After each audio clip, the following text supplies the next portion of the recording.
We are about to view a very small portion of a dynamic message presented by Bishop Reston Jackson entitled To Reign Like David.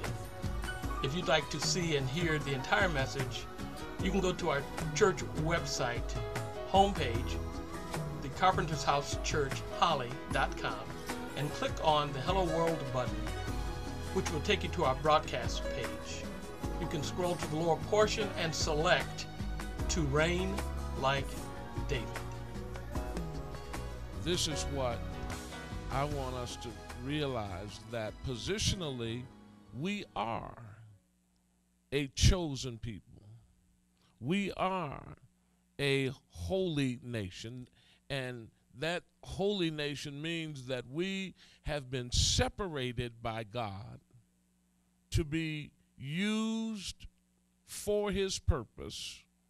We have been separated by God to not be like everybody else. Samuel took the horn of oil and anointed him in the presence of his brothers.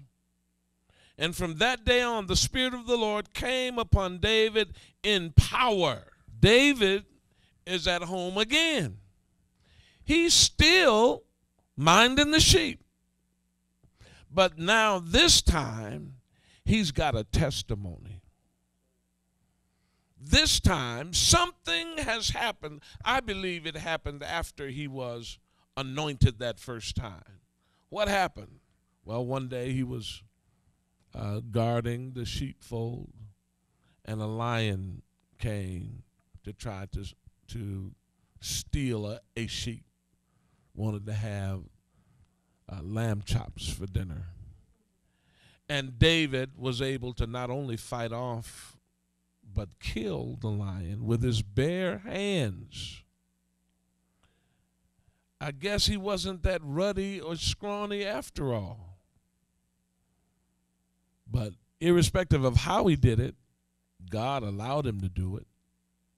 And then on another occasion, a bear came. Same result.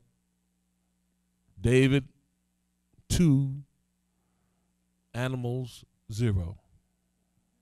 Now, suddenly, his father asked him, take some lunch to them out on the battlefield. And by the way, check out what's going on, come back and tell me. His father was old.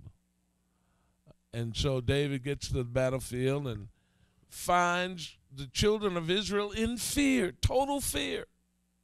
And he then steps up to the plate and says, I'll fight. And his brethren try to talk him out of it.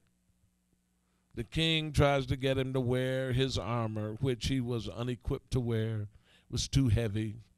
He was scrawny, weak.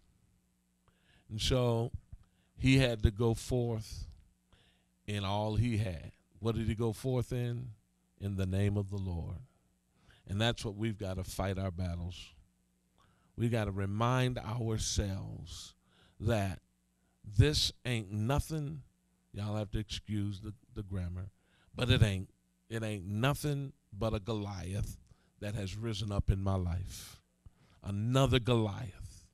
And if David could slay that Goliath, then in the name of the Lord, I can handle this one. We got to disagree on something. On disciplining the kids, on, where to go for dinner. Somehow we have got to disagree. And we've got to learn how to deal with that, to handle that. And those disagreements are not meant to destroy us. They're not meant to destroy our marriage. A disagreement should only remain that, a disagreement. The problem is that we allow them to escalate. And so they escalate into something that they never should be. They escalate into arguments. They escalate into name calling. They escalate into attempts to hurt one another because you hurt me first. And so I want to say something to hurt you. And this can happen in marriages. It can happen in parent-child relationships, all kinds of relationships. These kinds of things can happen, but we see it most prevalent in marriages because the devil wants to destroy our homes. And so he comes bringing thoughts. Remember how we are attacked by the enemy? We're attacked here. That's how we attack